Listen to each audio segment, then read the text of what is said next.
Good evening. Welcome to the second edition of Heart to Heart with the Hansons.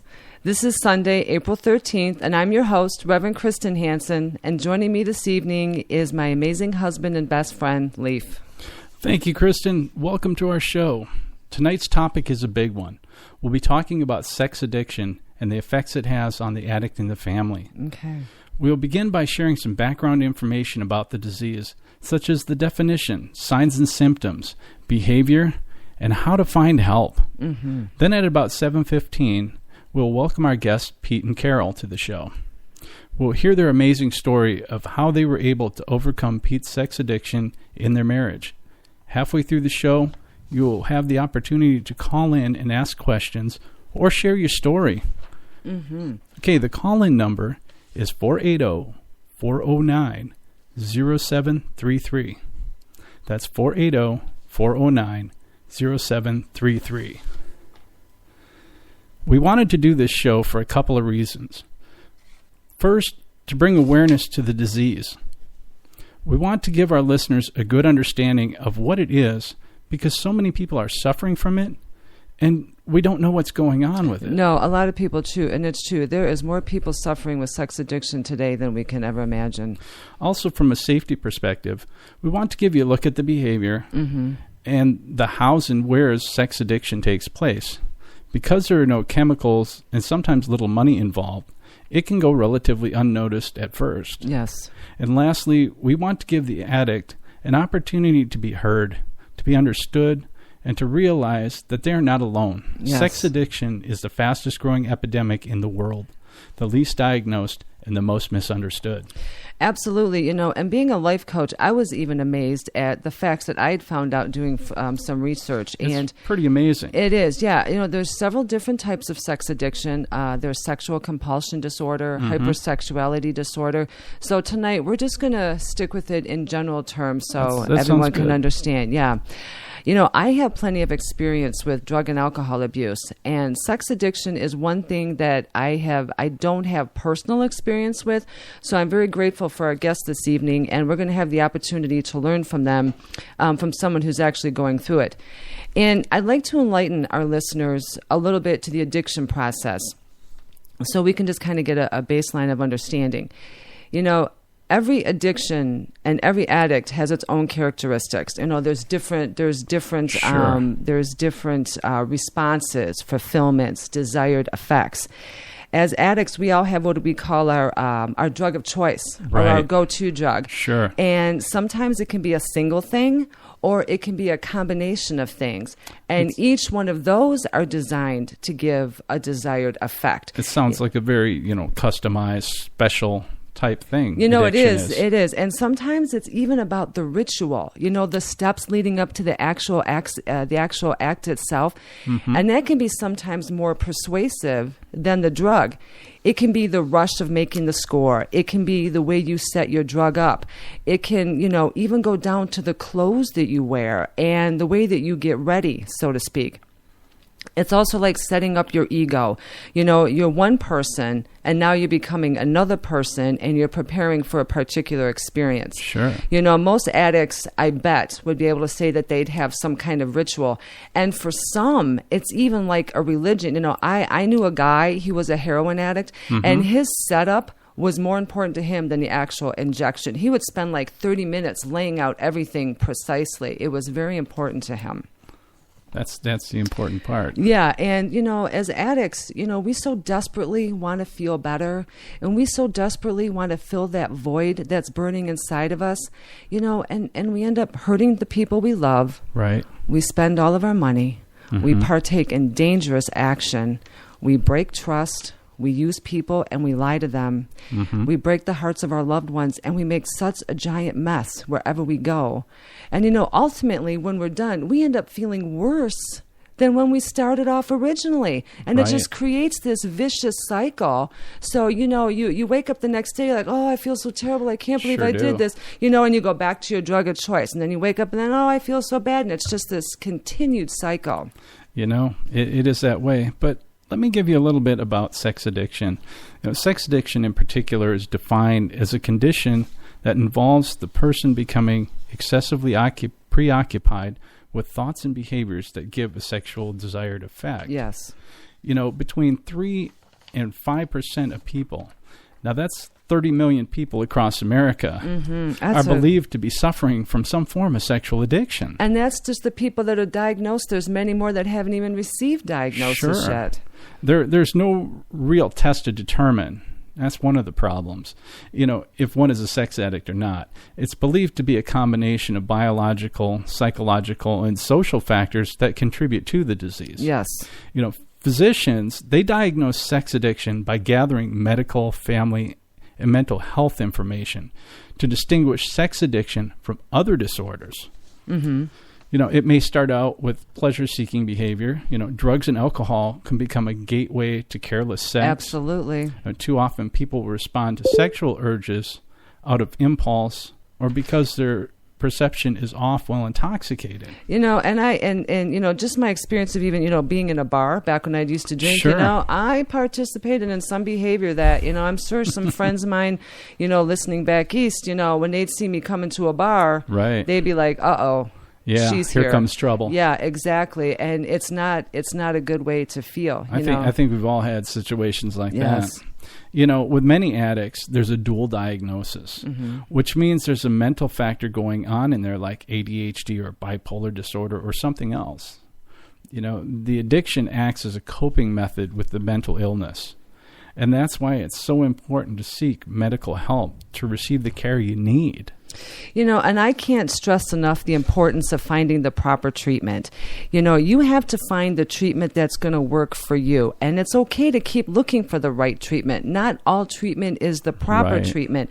And for all addicts, I highly recommend talking to your doctor. When I developed an opiate addiction just from being on pain medicine, I'm like, I couldn't believe that I had gotten addicted again to something. I'm like, what is wrong with me? So fast. Yeah. And I learned that I have, an actual medical condition that makes me more susceptible to addiction. Sure. And there may be underlying factors that we don't know about, like you said. And if you're looking at treatment centers, the best thing to do, make sure that they deal with your particular form of addiction. Definitely. You don't want to get lumped in with the drug addicts and the alcoholics. Sure, because the one-size-fits-all type treatment. Yeah, exactly. And that's how it is sometimes. These places open up a treatment center and all of a sudden, you're herded in and you get the trickle-down effect from the other treatments, and it's not for you. Right. Now, Pete and Carol, they found support and help through a particular organization. Now, because of the rules, I'm not allowed to speak that on the air, and we're going to honor that. That's okay. But on our show website, I have the links for it, and tomorrow morning on my website, I'll have that on there. So anyone that's looking for additional information or has questions, you can look at the signs and symptoms. Some of these sites even have tests you can take. Right. Because like we said in the beginning, you may have something going on and really not knowing what it is. So and like with anything, check with your doctor. Yes. They're a professional, and they can help you through the intricacies of some of these things. This is a very complicated subject. Unfortunately, the media oversimplifies it. Absolutely. So how about you? Have you ever had any experience with these issues at all? Or? Well, prior to my life coaching experiences, which have really opened my eyes to a lot of stuff, my level of knowledge in this area was nothing more than prejudice and ignorance. As many people's are, yes. It is. And by meeting people who are actually living with the disease, and by searching out the facts, I'm starting to build an understanding of what it's about. There's a big problem in society today that many people just don't understand the disease or how it works and think it's often just a reason to cheat. Absolutely. We're here to present sex addiction in a light that brings awareness, understanding, and compassion to those who suffer from it. I personally have not experienced sex in an addictive manner, but in my previous marriage, sex proved to be a dysfunctional matter. Yes. It also led to me feeling inadequate, unworthy, unloved, and broken. I had times where I viewed porn online as a way to feel better. Yes, a lot of people do. I had times that I thought about hooking up with other women. I'm not proud of those times. But moving forward with love and patience, I was able to get myself better and learn to enjoy my life. Now let's take a look at some of the signs and symptoms of sex addiction. Okay. It's believed that sex addiction may start in childhood or adolescence and is possibly the result of a trauma experience during that time. A lot of people, I've heard that, about 60% of cases. Mm-hmm. Right, about 60% of people addicted to sex report that there was some sort of sexual abuse when they were a child. Yes. And then there's other signs and symptoms, that you can look out for of the current, as escalating in scope and frequency of sexual activity in order to achieve a desired result. Mm-hmm. Sex is often used as a self-soothing, self-medicating, or to regulate your emotions in life. Yes. People engage in harmful or dangerous behavior when it comes to having sex. Yes, risky. Some can be very risky. Random, unprotected sex. Yes. Anonymous partners, multiple. And, some people with multiple cell phones, computers, computer accounts, and bank accounts, you just kind of have to stop and question, what are they all for? Absolutely. If you have a situation where, people have multiple accounts in this, or people are having secrecy, with the cell phone and the internet, it's very easy to set these things up, and we're going to have our guest talk a little bit more about that. But yeah, there are some things to watch out for. Right. Before we bring our guests on, I just want to talk a little bit more about triggers and relapse.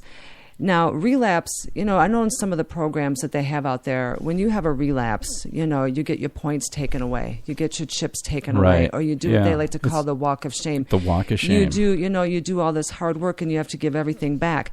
Where I choose, and how I learned in school too, we look at relapse as information. Right. It may be a sign that the treatment that we're using is just not working. And it's not that it's wrong, but we may have to make an adjustment. Something about it's not working. Or we may have outgrown our treatment. In treatment, we learn how to manage our triggers and our impulses. Right. And sometimes, it may take an addict, take us to go into rehab 3, 4, 5 times. Oftentimes, people are put into recovery, when they're not quite ready. They've been given ultimatums, and they're like, okay, I'll do it, but their heart's not in it. The second time they go in, they're like, oh, I don't think I can do this. And often by the third time, it's like, okay, you know what? I've messed myself up enough. I can't take this anymore. I'm ready to take this seriously. You're actually there for yourself. And that's difficult for the person that you're living with, because they're like, you go into treatment one time and they think everything's going to be okay, and you come out and you're like, well, and it's a difficult place to be for everybody. It is. But we have to look at the big picture. What is the best treatment protocol, and how can we get this person sober?